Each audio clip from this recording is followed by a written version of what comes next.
আসসালামু আলাইকুম। যে বা যারা যেখান থেকে দেখছেন সকলকে ধন্যবাদ জানিয়ে শুরু করছি। দর্শক, প্রতিদিনের মতো আবারও একটা রাজনৈতিক ব্রেকিং খবর নিয়ে আপনাদের মাঝে উপস্থিত হয়েছি।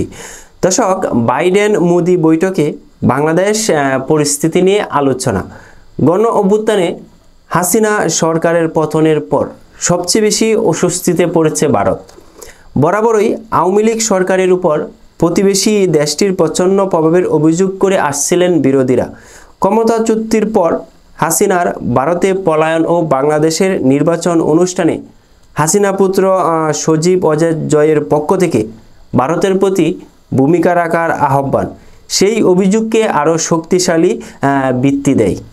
ফলে হাসিনা সরকারের পতনে সীমান্তে অনেকটাই অনিরাপদ হয়ে পড়ে ভারতের নিরাপত্তা। সম্প্রতি এসব পরিস্থিতি নিয়ে মার্কিন প্রেসিডেন্ট জো বাইডেনের সঙ্গে আলোচনা করেছেন ভারতীয় প্রধানমন্ত্রী নরেন্দ্র মোদী। ভারতের প্রধানমন্ত্রী নরেন্দ্র মোদী বাংলাদেশের বর্তমান পরিস্থিতি নিয়ে যুক্তরাষ্ট্রের প্রেসিডেন্ট জো বাইডেনের সঙ্গে দ্বিপাক্ষিক বৈঠকে আলোচনা করেছেন। যুক্তরাজ্যের স্থানীয় সময় শনিবার ডেলওয়ার অঙ্গরাজ্যের উইলমিংটনে বাইডেনের বাসভবনে ওই আলোচনা অনুষ্ঠিত হয়েছে বলে জানিয়েছেন ভারতের পররাষ্ট্র সচিব বিক্রম মিশ্রি। দর্শক, 5ই আগস্ট যখন ক্ষমতাচ্যুত হয়ে ভারতে পালিয়ে যান প্রধানমন্ত্রী শেখ হাসিনা, সেই থেকে ভারতের মুখ থেকে মাঝে মাঝে অনেক কথা আমরা শুনে আসছি।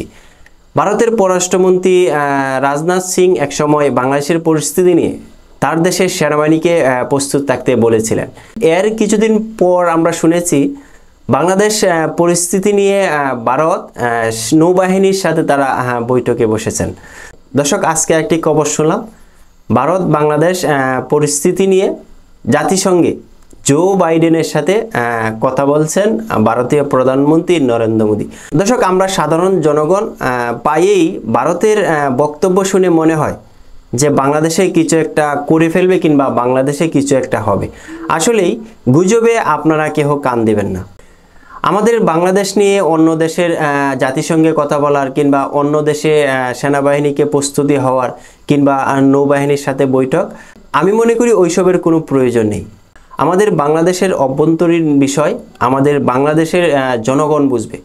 অন্য দেশের কিংবা অন্য পক্ষের নাক গলানোর কোনো কিছু আমি এতে দেখছি না। দর্শক, আর কথা না বাড়িয়ে আজকের মতো বিদায় নিচ্ছি। তবে পরবর্তী নিউজ দেখার জন্য সকলকে আমন্ত্রণ জানাচ্ছি। আসসালামু আলাইকুম, গুড বাই। সকলে ভালো থাকবেন এই প্রত্যাশা।